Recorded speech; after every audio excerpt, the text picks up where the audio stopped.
বিপদসংকুল আফ্রিকার এক গহীন অরণ্যের মাঝে দাঁড়িয়ে রয়েছে দুই নির্ভীক তরুণ বিমল আর কুমার।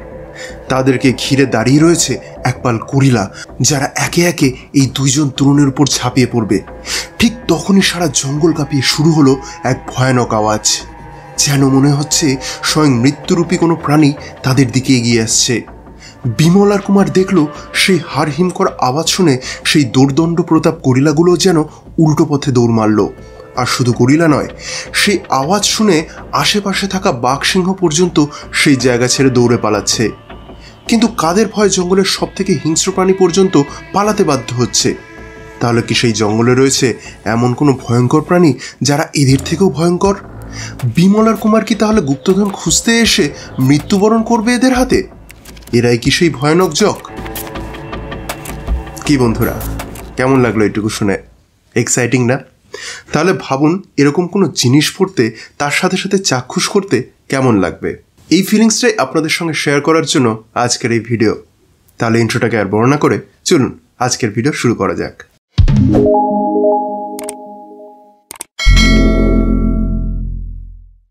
বন্ধুরা, আজকে যে কাহিনীর উপর আমি রিভিউ ভিডিও নিয়ে এসেছি সেটা হলো বুক ফার্ম থেকে প্রকাশিত হওয়া একটি নতুন গ্রাফিক নভেল আবার চোখের ধন। মূল কাহিনী লিখেছেন বিখ্যাত সাহিত্যিক হেমেন্দ্র কুমার রায়। সেটাকেই আবার খুব সুন্দর করে গ্রাফিক নভেলে রূপদান করেছিলেন ময়ূক চৌধুরী। কিন্তু কি আছে সেই কাহিনীর মধ্যে যার কারণে পাঠকরা এই কাহিনীর প্রতি এতটা আকর্ষণ ফিল করে? তার প্রথম কারণ হচ্ছে এই কাহিনীর প্লট। মানিকবাবু বলে একজন আসে আমাদের গল্পের দুই নায়ক বিমল আর কুমারের কাছে। তার কারণ তার বাড়িতে নাকি শুরু হয়েছে ভূতের উপদ্রব। সেই ভূতের দাপটে তাদের আদরের কুকুরেরও নাকি মৃত্যু হয়েছে। আর এই ভূতের দাপট শুরু হয়েছে তার কাছে আসা একটা পত্রকে কেন্দ্র করে, যার মধ্যে রয়েছে সুদূর আফ্রিকার কোনো হারিয়ে যাওয়া গুপ্তধনের হদিশ। বিমল আর কুমার প্রথমে তার কথাটা অতটা সিরিয়াসলি না নিলেও বিমল যখন দেখতে পায় যে কোনো এক অজ্ঞাত কুলশীল ব্যক্তি লুকিয়ে তাদের কথা শুনছে, তখন তারা বিষয়টির গভীরতা সম্পর্কে ওয়াকিবহাল হয় এবং তারপরে তারা মানিকবাবুর বাড়িতে গিয়ে যা দেখতে পায় তাতে বিমল আর কুমার শিওর হয়ে যায় যে মানিকবাবু ভুল বলেননি, অন্তত খানিকটা। তাহলে মানিকবাবুর কাছে যে চিঠি রয়েছে তাতে সত্যিই রয়েছে গুপ্তধনের হদিশ।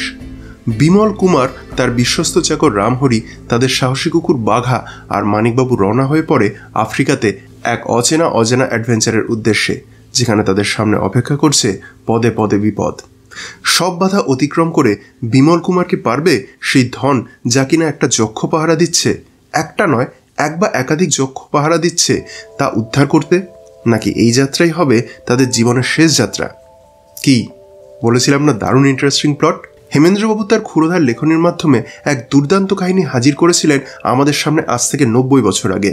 প্রসঙ্গত উল্লেখ্য, আবার চোখের ধন উপন্যাসটি ধারাবাহিক আকারে মৌচাক পত্রিকায় প্রথম প্রকাশিত হতে থাকে বৈশাখ 1338 অর্থাৎ এপ্রিল 1931 সংখ্যা থেকে। উপন্যাসটি পরবর্তী সময়ে এই আকারে দেব সাহিত্য কুটির থেকে আত্মপ্রকাশ করে 1933 সালে।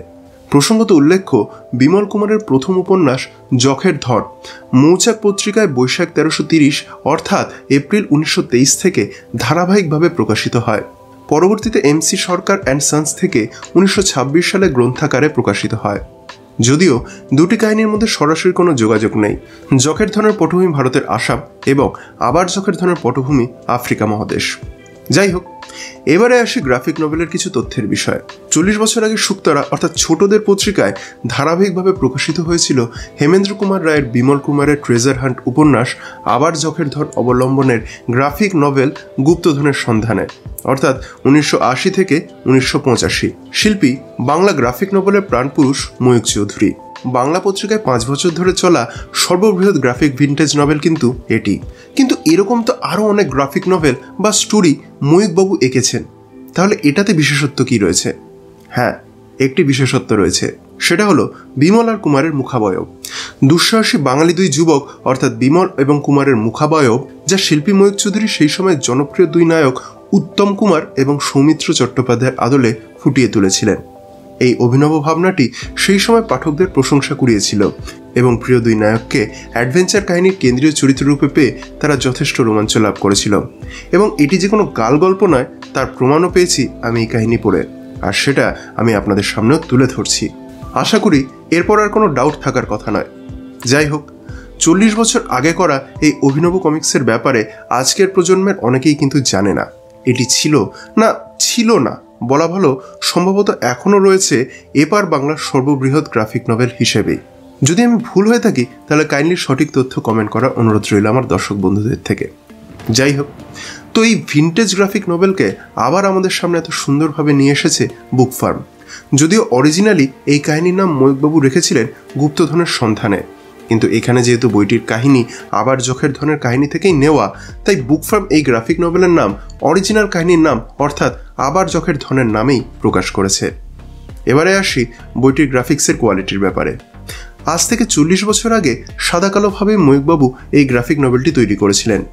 সেই সময়ের হিসাবে কাহিনীর চিত্রনাট্য কিন্তু বেশ ভালো লেগেছে আমার, এবং সব থেকে যেটা আমার ভালো লেগেছে সেটা হলো বুক ফার্ম এটাকে তার অরিজিনাল সাদা কালোতেই নিয়ে এসেছে, যেটা এর ভিনটেজ গুরুত্বকে অক্ষুণ্ণ রাখতে সক্ষম হয়েছে বলেই আমার মনে হয়েছে।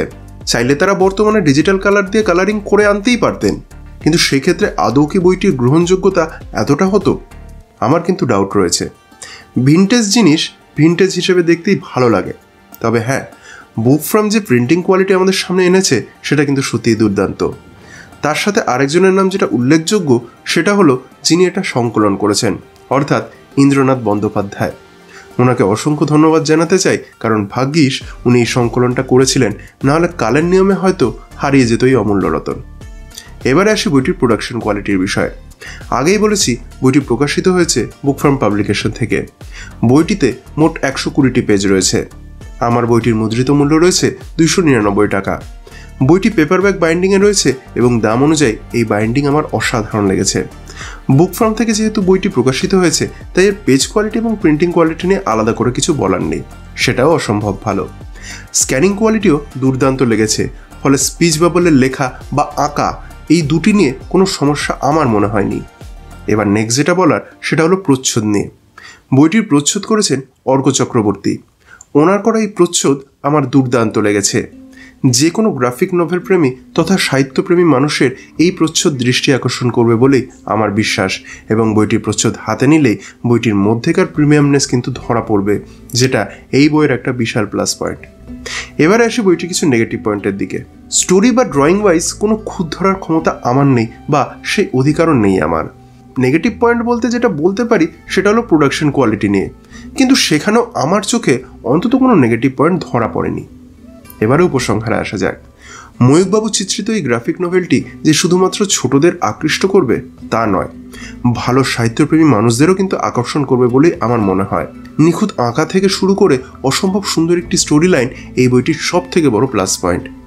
এই বইটি এমন যে শুধুমাত্র সাহিত্যপ্রেমীদের ভালো লাগবে তা নয়, যারা একটু আধটু গল্প পড়তেও ভালোবাসেন তাদেরও এই কাহিনী পড়তে কিন্তু বেশ ভালো লাগবে বলেই আমার ধারণা, কারণ পড়ার সাথে সাথে দৃশ্যগুলির দৃশ্যায়নও তাদের সামনে সুন্দর করে ফুটে উঠবে। 8 থেকে 80 সব ধরনের সমস্ত পাঠকগণকে আমি এই বই পড়ার জন্য রেকমেন্ড করছি। তো বন্ধুরা, এই ছিল আজকের পাঠ অনুভূতি। আপনি যদি অলরেডি বইটি পড়ে থাকেন তাহলে আপনার কেমন লেগেছে কাইন্ডলি কমেন্ট করে জানাবেন। আর আমার এই কাজ যদি ভালো লেগে থাকে তাহলে এই ভিডিওটি লাইক এবং কমেন্ট করার এবং শেয়ার করার অনুরোধ রইল।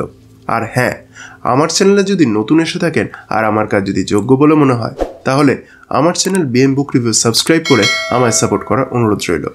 দেখা হবে পরবর্তী ভিডিওতে। সকলে ভালো থাকবেন, সুস্থ থাকবেন।